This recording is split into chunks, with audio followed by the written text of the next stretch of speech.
kekasih di dalam Tuhan, selamat berjumpa kembali. Kita sungguh bersyukur kepada Tuhan karena anugerahnya kita terpelihara sampai pada saat ini. Kita akan kembali melanjutkan uraian firman Tuhan dari Amsal pasal 22 ayat 1 sampai 16.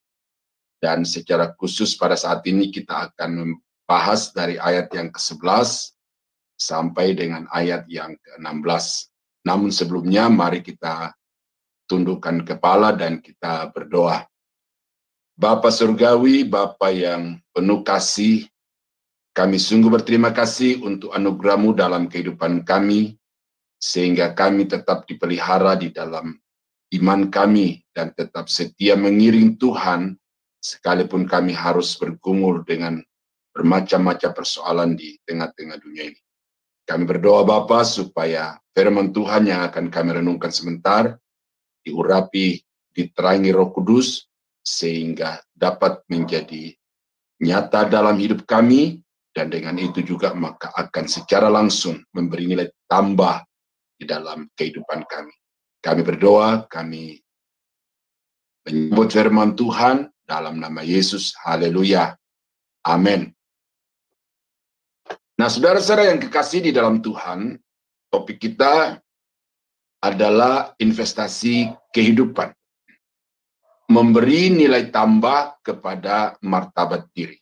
Ya, semua orang merindukan supaya dia berharga, supaya dia dihargai, dia dihormati.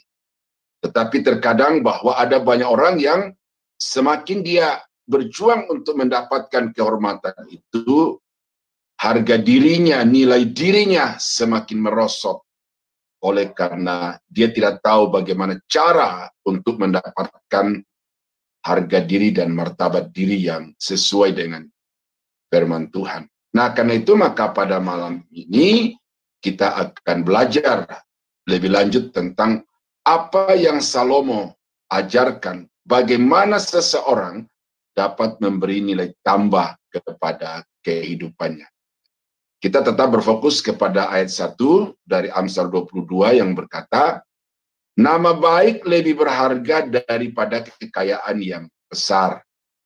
Dikasih orang lebih baik daripada perak dan emas. Jadi di sini ada pernyataan yang begitu tegas dari seorang yang begitu terkenal, begitu pintar, dan juga begitu kaya raya. Dan kesimpulannya adalah bahwa nama baik itu lebih berharga daripada kekayaan yang besar. Nah, bagaimana supaya seseorang dapat memberi nilai tambah kepada kehidupannya? Maka yang ke-11 atau yang pertama pada malam ini adalah menjaga kemurnian hati. Itu terdapat di dalam ayat yang ke-11a dan 12 berkata, orang yang mencintai kesucian hati menjadi sahabat raja. Orang yang mencintai kesucian hati menjadi sahabat raja. Mata Tuhan menjaga pengetahuan, tetapi ia membatalkan perkataan si pengkhianat. Nah, jadi kita melihat di sini dari ayat yang ke-11 itu bahwa kalau kita menjaga hati itu secara baik, maka kita akan disukai bukan saja oleh orang-orang yang selevel, yang sederajat dengan kita, tetapi bahkan orang-orang yang lebih tinggi, yang kedudukannya, statusnya sebagai raja di dalam kelompok masyarakat tertentu. Nah, ini berarti bahwa betapa hati itu harus dijaga, harus dipelihara, supaya apa yang kita katakan, apa yang kita perbuat itu betul-betul sejalan dengan apa yang ada di dalam hati kita. Karena ada banyak orang yang ketika mau mencari satu kehormatan, mencari satu penghargaan di dalam dirinya, dia mengkhianati hati nuraninya. Jadi apa yang dia katakan, apa yang dia perbuat itu bertentangan dengan apa yang ada di dalam hatinya. Nah, tetapi dari ayat selanjutnya kita membaca bahwa kalau manusia itu bisa didustai, manusia bisa dibohongi dengan kata-kata dan perilaku, tetapi Tuhan itu menjaga pengetahuan. Artinya Tuhan tidak hanya melihat perbuatanmu, Tuhan tidak hanya mendengar perkataanmu, tetapi Dia mengetahui apa yang ada di dalam hatimu. Nah, oleh karena itu maka supaya saudara dan saya itu bisa bertambah nilai kehidupan, martabat kehidupan kita di mata sesama dan juga di mata Tuhan, maka jagalah hati. Ya. Hati adalah pusat produk, ya, sentra produksi dari semua pikiran, semua perkataan, dan semua perilaku. Itu sebabnya maka Salomo berkata di dalam Amsal 4 ayat yang ke-23, jagalah hatimu dengan segala kewaspadaan, karena dari situlah terpancar kehidupan. Jadi saudara bisa melihat di sini bagaimana satu pernyataan yang begitu jelas tegas dikatakan oleh Salomo. Hati itu menentukan hidup matinya seseorang.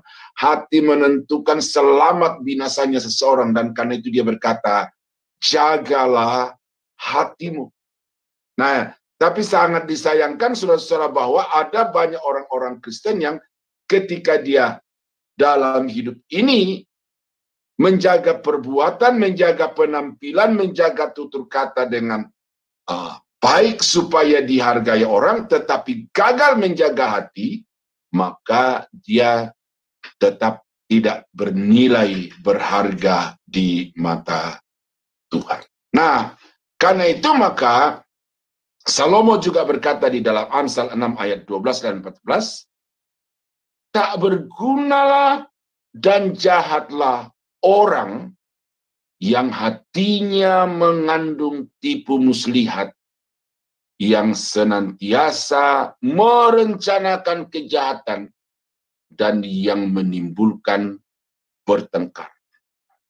Jadi apa yang terjadi di dalam kehidupan masyarakat, baik secara personal, secara komunal, itu kita melihat bahwa terjadinya persoalan, terjadinya masalah-masalah kehidupan itu adalah karena ada orang-orang yang mengkhianati hati nuraninya sendiri dan tampil dengan segala kepura-puraan dan kemunafikan di muka umum. Nah, jadi yang ke-11 dari semua rangkaian investasi kehidupan yang harus saudara perhatikan pada saat ini adalah jaga hati.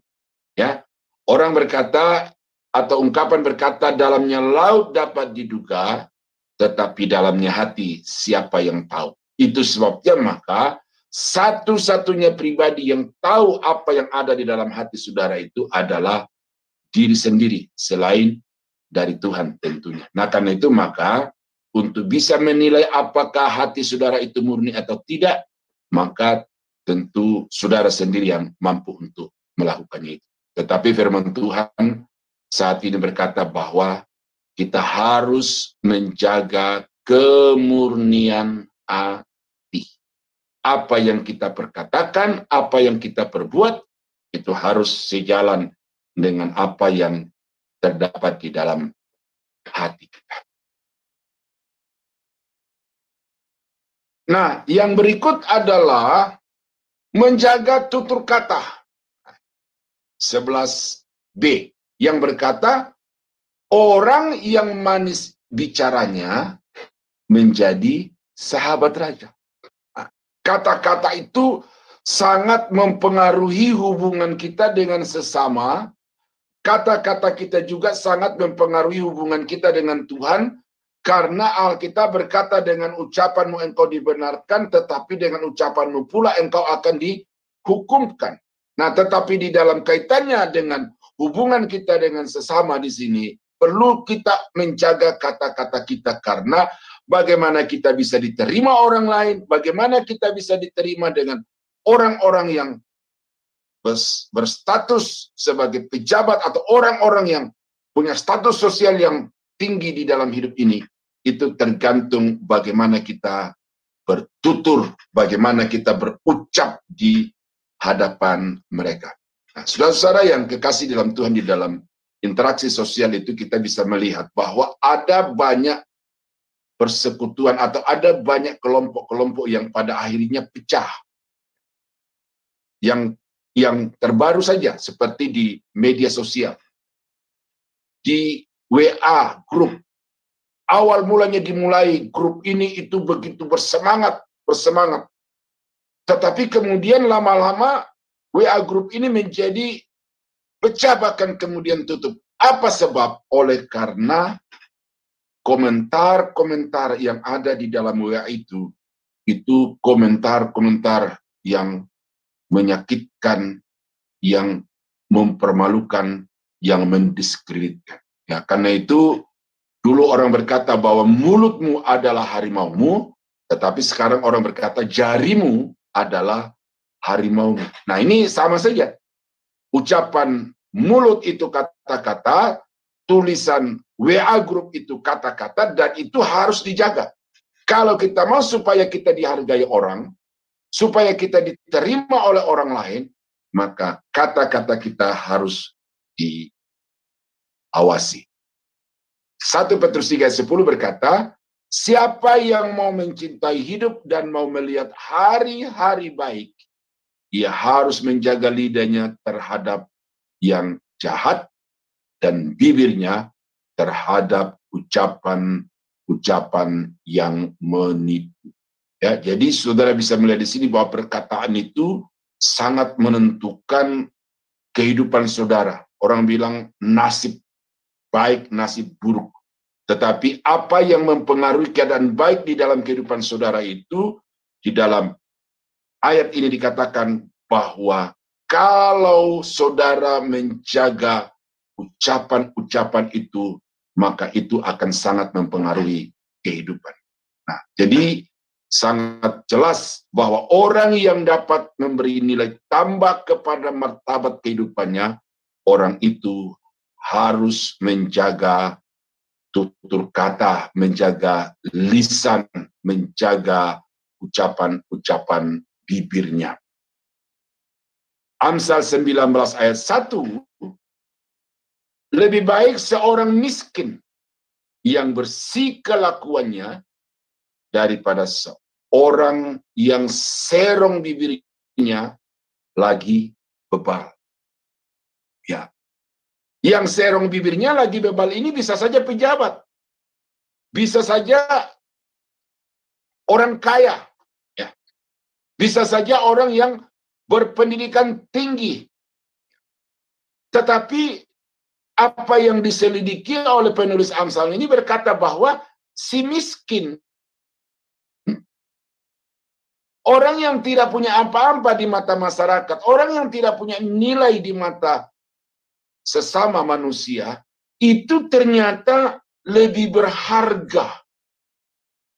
Nilainya lebih besar dibandingkan dengan orang yang mulutnya serong dan yang bebal, yang tidak mau dinasihati di dalam kehidupan. Selanjutnya di dalam Amsal pasal 20 ayat 15 dikatakan, sekalipun ada emas dan permata yang banyak, tetapi yang paling berharga ialah bibir yang berpengetahuan. Jadi jelas gitu. Kesimpulan akhirnya bahwa bibir yang mengeluarkan perkataan-perkataan yang mengandung pengetahuan, yang mengandung nasihat, yang memberikan solusi, yang memberikan hiburan kepada sesama manusia, itu akan lebih berharga dibandingkan dengan emas, dibandingkan dengan permata yang berapapun banyak. Nah, jadi saudara-saudara kekasih dalam Tuhan, setiap hari kita bertutur kata. Tadi ada teman yang berselero di grup atau di ruang sebelah itu, bahwa seorang wanita itu bisa mengucapkan 50.000 kata dalam satu hari. Saya menulis buku itu lebih dari 20.000 30.000, dan itu halamannya lebih 200 kalau sudah dicetak. Jadi kalau seorang perempuan itu mengucapkan 50.000 kata dalam satu hari, itu berarti hampir 400 buku halamannya itu. Hampir 400 halaman buku yang dicetak. Nah, jadi dari sekian banyak kata-kata itu, saudara-saudara, ini hati-hati. Karena seringkali tanpa sadar itu muncul kata-kata yang tidak pantas, kata-kata yang tidak seharusnya diucapkan oleh manusia, apalagi oleh anak-anak Tuhan. Nah, jadi karena itu maka saudara dan saya dianjurkan, dihimbau, dan diminta oleh firman Tuhan untuk senantiasa menjaga kata-kata. Saya sebagai seorang pendeta, sebagai seorang dosen juga, ini sangat berhati-hati dengan kata-kata saya, karena kata-kata saya itu bisa mengarahkan orang kepada jalan yang benar, mengarahkan orang kepada jalan yang salah. Itu sebabnya saya harus meyakinkan diri saya bahwa apa yang saya akan katakan dari mimbar, apa yang saya akan katakan di depan mahasiswa-mahasiswa itu harus betul-betul merupakan kebenaran, pengetahuan yang dapat menjadi bekal bagi mahasiswa untuk pelayanan dan pengabdian diri mereka kepada Tuhan di kemudian hari. Nah, itu berkaitan dengan pelayanan. Tetapi di dalam kehidupan saudara-saudara, dalam hubungan dengan keluarga, dalam hubungan dengan masyarakat, kata-kata ini juga memiliki peranan yang teramat penting. Apakah saudara diterima dan dihargai oleh masyarakat, atau kemudian saudara menjadi rendah di mata mereka. Nah, yang ke-13 atau yang ketiga pada malam ini dikatakan bekerja dengan rajin. Ya. Orang yang mau memberi nilai tambah kepada dirinya adalah orang yang hidup dari dirinya sendiri. Dalam arti bahwa dia harus independen secara ekonomi. Dia tidak menggantungkan dirinya kepada orang lain, tetapi dia independen secara ekonomi. Nah, di dalam ayat yang ke-13 dikatakan, si pemalas berkata, ada singa di luar, aku akan dibunuh di tengah jalan.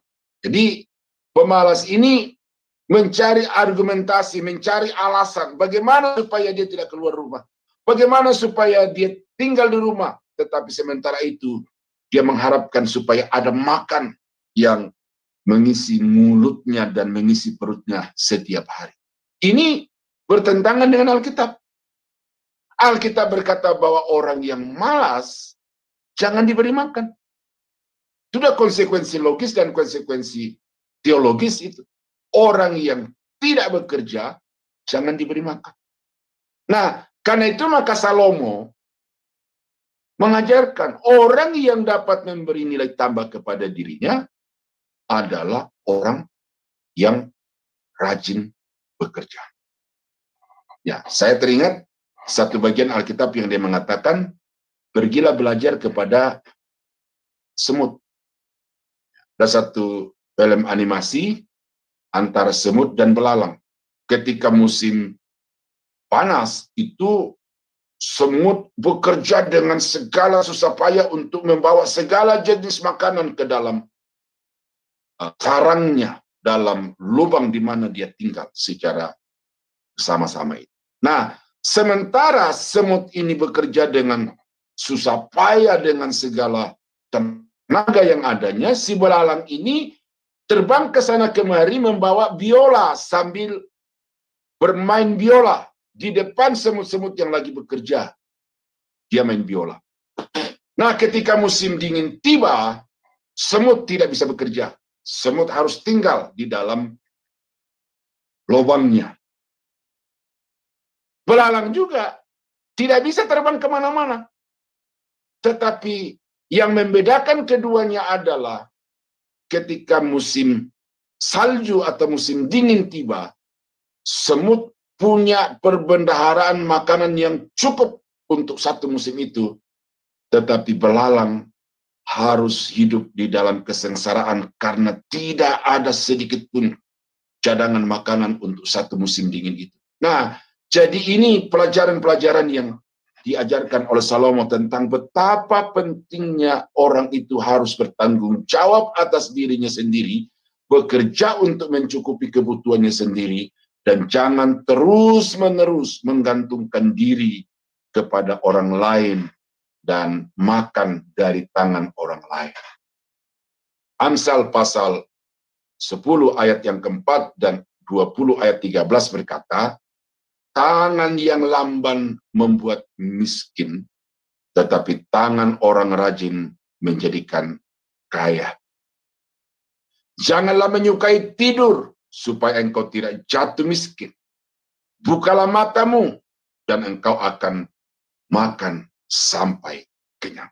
Nah, ini hal-hal yang sangat praktis tetapi sangat prinsip disampaikan oleh Salomo kepada saudara dan saya pada saat ini, bahwa mari kita bekerja dengan rajin. Apa yang ada pada kita, jangan kita padam, jangan kita endapkan, jangan kita diamkan, tetapi kita berdayakan semua potensi yang ada pada kita, supaya melalui pemberdayaan potensi diri itulah, maka Tuhan akan memberkati. Apapun profesi, apapun keahlian saudara, lakukan itu dengan rajin. Saya sebagai hamba Tuhan memang tidak harus mencangkul, tidak harus pikul barang dari satu tempat ke tempat lain. Tetapi sebagai seorang yang dipercayakan Tuhan untuk menjadi juru bicaranya di tengah-tengah dunia ini kepada umatnya, maka saya harus rajin belajar, saya harus rajin melayani, dan kalau saya lakukan itu dengan sepenuh hati dan dengan tulus melayani Tuhan, maka itu menjadi alasan Tuhan untuk memberkati saya, dan ini akan secara langsung memberi nilai tambah kepada kehidupan saya sebagai seorang hamba Tuhan yang tidak mendapatkan pemberian jemaat itu secara cuma-cuma, tetapi jemaat memberi oleh karena mereka juga telah mendapatkan manfaat dari apa yang saya lakukan untuk mereka. Nah, jadi saudara-saudara kekasih dalam Tuhan, siapapun saudara dan apapun profesi saudara, lakukan dengan rajin. Untuk anak-anak muda, mungkin saudara belum bisa bekerja yang menghasilkan uang, tetapi saudara adalah masa depan keluarga, masa depan gereja, masa depan bangsa dan negara, dan tugas saudara sekarang adalah belajar dengan rajin. Dan apa yang saudara kerjakan dengan rajin itu pasti akan memberikan nilai tambah, bukan saja di dalam kehidupan sehari-hari di masyarakat, tetapi juga secara langsung di dalam sekolah saudara. Saudara akan mendapatkan penghargaan dari teman-teman, bahkan dari guru-guru, oleh karena saudara mendapatkan penghasilan, mendapatkan nilai yang terbaik. Saya sungguh bersyukur, saudara-saudara, bahwa cucu saya bisa mendapatkan satu kemurahan yang sangat besar dari sekolah di mana dia sekarang sekolah ini, sekolah SMA. Karena waktu dia SMP, dia berprestasi di dalam bidang nyanyi. Jadi dia mewakili sekolah untuk nyanyi di mana-mana, dan dia selalu mendapatkan prestasi, walaupun tidak juara 1, tetapi minimal juara 3, dan itu menjadi penilaian dari sekolah, sehingga ketika dia masuk di jenjang SMA, ya, sekolah lanjutan atas itu, dia mendapatkan keringanan biaya yang sangat ringan dibandingkan dengan murid-murid yang lain. Nah, jadi dia berprestasi karena dia rajin latihan, lalu karena itu maka dia mendapatkan penghargaan dari sekolah. Nah, jadi saudara-saudara yang kekasih dalam Tuhan, jangan malas, tetap bekerja. Tuhan yang kita sembah adalah Tuhan yang bekerja, dan dia menciptakan manusia itu dengan tugas dan hakikat juga sebagai makhluk bekerja. Nah, yang ke-14 atau yang keempat malam ini itu terdapat di dalam ayat yang ke-16 yang saya beri judul menjunjung tinggi nilai kemanusiaan. Orang yang dapat menambah nilai tambah kepada dirinya, yang dapat memberi nilai lebih kepada martabat dirinya, atau yang juga berinvestasi kehidupannya untuk masa yang akan datang, maka orang itu harus menjunjung tinggi kemanusiaan di dalam hidup. Ini ayat yang ke-16. Orang yang menindas orang lemah untuk menguntungkan diri atau memberi hadiah kepada orang kaya hanya merugikan diri saja. Nah, ini apa yang terjadi di tengah-tengah masyarakat kita sekarang ini. Begini, saudara, ya. Orang yang kaya diberikan hadiah yang terindah. Orang yang kaya diberikan bagian yang terbesar.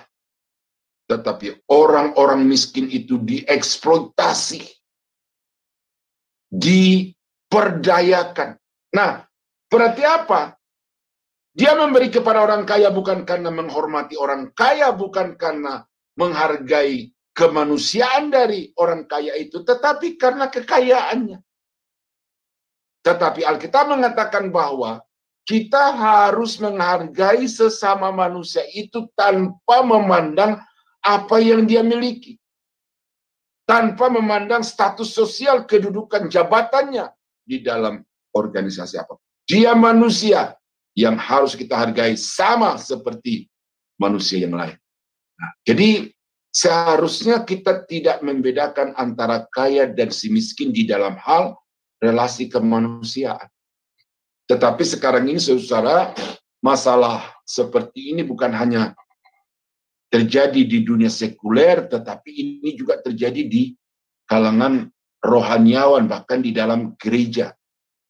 Ada seorang anak muda dari agama sebelah yang saya suka ikuti, dia punya channel itu, saudara. Dia berkata begini, sejatinya agama itu memanusiakan manusia. Tetapi yang terjadi sekarang adalah manusia tidak dihargai dan manusia berperilaku seperti bukan manusia. Begitu gampangnya untuk menghilangkan nyawa orang lain. Dan menghilangkan nyawa orang lain itu dengan perilaku-perilaku yang beringas, walaupun dipoles dengan label-label keagamaan. Nah, ini fakta, saudara-saudara. Ini fenomena. Dan karena itu maka Soleman menasihatkan kepada kita, kalau kita mau supaya nilai hidup kita ini bertambah, mari kita menempatkan manusia itu lebih tinggi daripada segala benda, lebih tinggi daripada segala jabatan, lebih tinggi daripada segala status sosial. Amsal pasal 14 ayat 31, siapa menindas orang yang lemah, menghina penciptanya. Tetapi siapa menaruh belas kasihan kepada orang miskin, memuliakan dia. Dia di sini adalah Allah. Jadi saudara bisa melihat di sini, sikap perilaku saudara kepada sesama manusia itu ternyata berdampak secara langsung dengan hubungan saudara kepada Tuhan. Karena kalau saudara menghina orang-orang miskin, lalu memuliakan orang-orang kaya, itu saudara menghina pencipta, Tuhan pencipta semesta alam.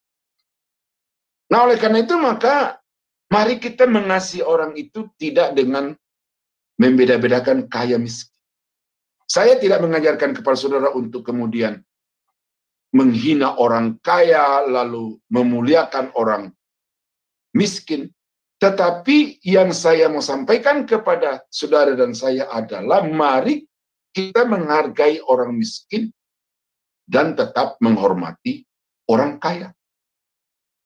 Kita menghargai bukan karena kekayaannya, tetapi karena dia manusia. Kita menghargai bukan karena apa yang dia miliki, tetapi karena dia manusia. Nah, oleh sebab itu maka kekayaan atau kemiskinan itu adalah hal yang nomor dua, tetapi yang pertama adalah dia manusia yang wajib saudara kasihi di dalam. Nah, jadi saudara-saudara kekasih di dalam Tuhan, bagaimana untuk kita dapat memberi nilai tambah kepada kehidupan ini? Maka jaga kemurnian hati. Hatimu hanya engkau yang tahu dan Tuhan yang tahu. Dan yang kedua adalah jaga tutur kata. Jangan berbohong, jangan berdusta, atau jangan sebagai seorang guru memberikan sesuatu informasi yang salah, data yang dimanipulasi. Dan yang ketiga adalah jadilah orang yang rajin, yang mencukupi kebutuhan sendiri, bahkan kalau bisa seperti Paulus berkata, bekerja untuk kemudian bisa membantu orang lain. Itu akan membuat saudara menjadi orang yang sangat bernilai di mata manusia. Dan yang keempat adalah manusia harus ditempatkan di atas segala-galanya, di atas kekayaan, di atas kedudukan, dan di atas status sosial. Nah, jadi dengan demikian, Bapak Ibu Saudara-saudara yang dikasihi Tuhan, dari Amsal 22 ayat 1 sampai 16, saya telah memaparkan kepada saudara sesuai dengan tulisan Salomo, apa yang dapat memberi nilai tambah kepada kehidupan saudara, itu ada 14 poin. Dan karena itu simak baik-baik dan ingat baik-baik, kemudian praktekkan semua prinsip-prinsip yang Salomo telah sampaikan kepada kita ini, supaya dengan demikian kita menjadi orang-orang yang bukan saja bernilai sekarang ini, tetapi juga bernilai dikenang di kemudian hari, dan lebih daripada itu, kita menjadi orang-orang yang dikasihi dan diberkati Tuhan. Dan demikian firman Tuhan pada saat ini, kiranya Tuhan menolong dan memberkati saudara, sehingga saudara mampu untuk menerapkan dan melakukan di dalam kehidupan setiap hari. Mari kita tunduk kepala, kita berdoa. Bapa, terima kasih untuk firman-Mu yang kami sudah dengar. Sekalipun singkat, penguraiannya sangat sederhana, tetapi firman yang sangat kuat oleh karena semua berbasis kepada ayat-ayat firman Tuhan. Dan karena itu, Bapa, kami mohon, kiranya Roh-Mu yang kudus dapat memateraikan firman-Mu itu di dalam hati kami, supaya di mana saja kami berada, kami bisa melakukan, dan dengan demikian dimanapun kami berada, kami dapat memberi nilai tambah kepada kehidupan kami. Terpuji nama-Mu Tuhan, kami berdoa mengucap syukur untuk firman ini, dalam nama Yesus. Haleluya. Amin.